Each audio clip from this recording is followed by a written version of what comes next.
Quand on achète un projecteur à moins de 300 euros, on a souvent l'habitude de voir des fiches techniques gonflées à bloc. Mais la réalité, c'est qu'elles masquent souvent de mauvaises surprises au déballage. Alors aujourd'hui, on va décortiquer de A à Z le Eto Starfish Plus. Pas de blabla marketing, on va tester sa vraie luminosité, analyser son architecture optique, tester son processeur âme logique et évaluer sa latence. Est-ce une vraie fiche technique d'expert ou bien un gadget en plus?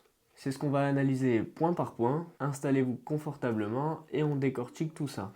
Alors, à l'ouverture, qu'est-ce qu'on retrouve? Eh bien, c'est très simple. On a notre vidéoprojecteur. On va directement le sortir. Parfait. On va retrouver notre alimentation et notre vidéoprojecteur en un seul bloc.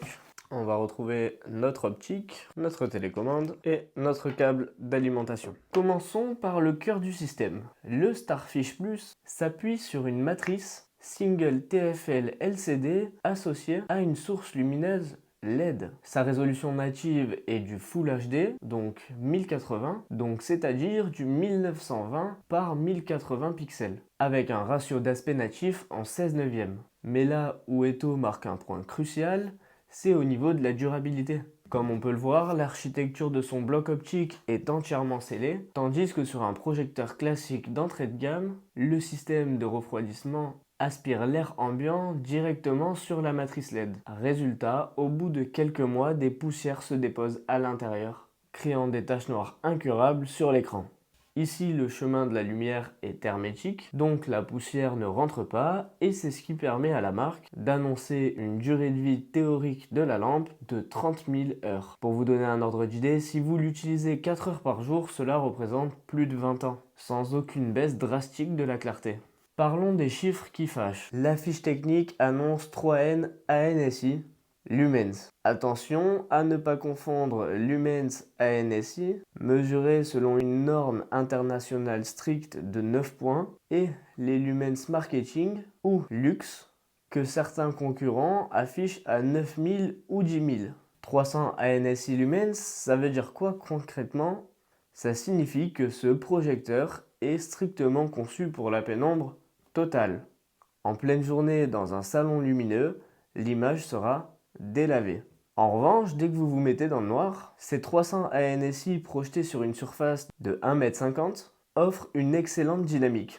Le rapport de contraste statique est annoncé à 3000 pour 1. C'est une excellente valeur pour du LCD dans cette gamme de prix. Les noirs ne sont évidemment pas aussi profonds que sur un panneau OLED ou un projecteur DLP haut de gamme, mais le traitement des dégradés est ultra propre. Le projecteur prend en charge le décodage des flux 4K, Ultra HD et supporte les métadonnées HDR10, HDR10+, et HLG. Le processeur se charge de compresser et d'adapter le signal pour qu'il s'affiche proprement sur la dalle 1080p, sans aucun artefact ni saccade.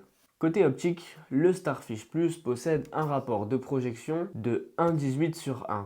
Pour faire simple, ça définit la taille de votre image par rapport à la distance du mur. Le constructeur indique une plage d'utilisation allant d'une diagonale de 40 à 120 pouces pour une distance de recul comprise entre 1,1 m et 3,2 m. Si vous manquez de recul, il intègre un zoom numérique allant de 50 à 100%. Vous pouvez donc réduire la taille de l'image de moitié sans bouger le projecteur de sa place. Son châssis pivote sur un axe de 140 degrés, idéal pour viser le plafond sans aucune difficulté. À chaque mouvement, les capteurs de l'appareil s'activent pour lancer la correction trapézoïdale, verticale automatique ainsi que la mise au point. Si vous le projetez de biais, une correction numérique en 4 points vous permet d'ajuster manuellement les angles au millimètre près pour retrouver un rectangle parfait. Sous le capot, Eto a intégré un processeur Amlogic 905 épaulé par un GPU Mali G31 MP2. C'est un système sur puce très classique mais éprouvé pour le streaming. Côté mémoire, on retrouve 1,5 Go de RAM et 8 Go de stockage interne pour installer vos applications telles que Google TV, Netflix. La vraie force ici, c'est le système d'exploitation Google TV qui est actuellement basé sur Android 11. C'est le jour et la nuit avec les clés Android TV non certifiées.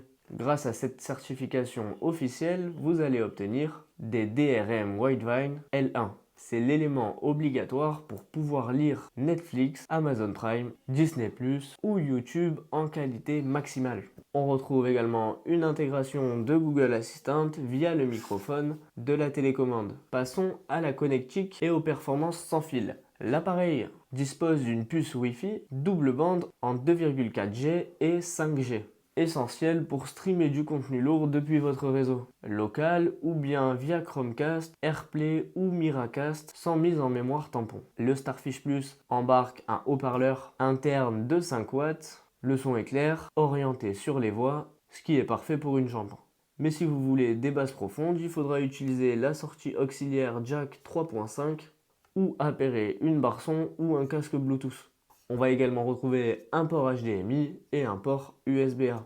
Un point technique souvent négligé, c'est la consommation, ainsi que les nuisances sonores pouvant être causées par l'appareil. À ce niveau-là, on est sur une consommation de 47 watts. Qui dit faible consommation, dit moins de chaleur à dissiper, et donc le ventilateur interne n'a pas besoin de tourner à plein régime. Le niveau de bruit n'excède pas les 24 décibels. C'est un simple chuchotement qui sera complètement couvert par le son du film. Et d'un point de vue appareil, vous allez le voir, la base de l'appareil intègre une veilleuse tactile LED à 7 couleurs de luminosité variable. Elle fonctionne de manière indépendante du système de projection, transformant le bloc en table de chevet si besoin. Je mets en place tout ça et on va effectuer le test. Donc, on se retrouve actuellement pour le test et alors, comme vous allez pouvoir le voir, on peut tout ajuster.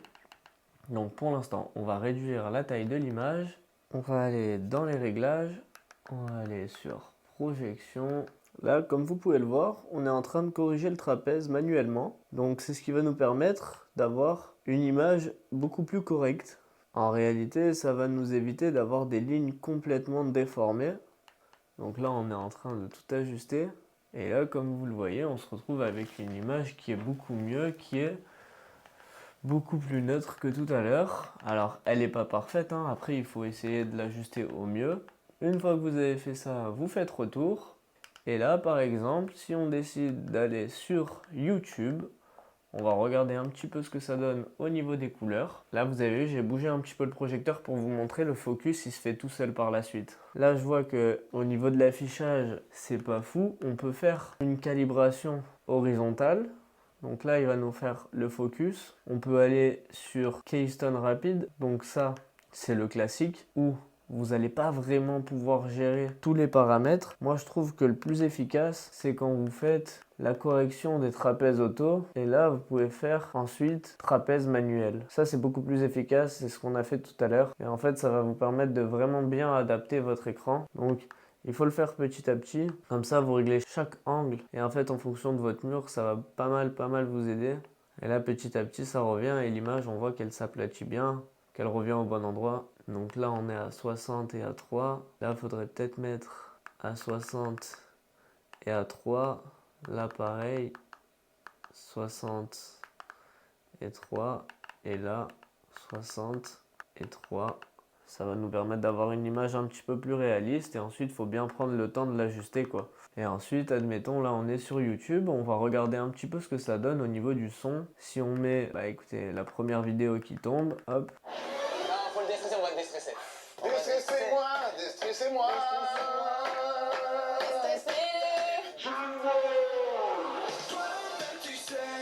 Ok, je vais mettre l'écran un peu plus petit, comme ça on verra mieux dans le cadre. Invité de marque à des questions, messieurs, dames. Un extrait de ton album. T'embête pas, on va mettre directement un extrait de mon nouveau single. Let's go.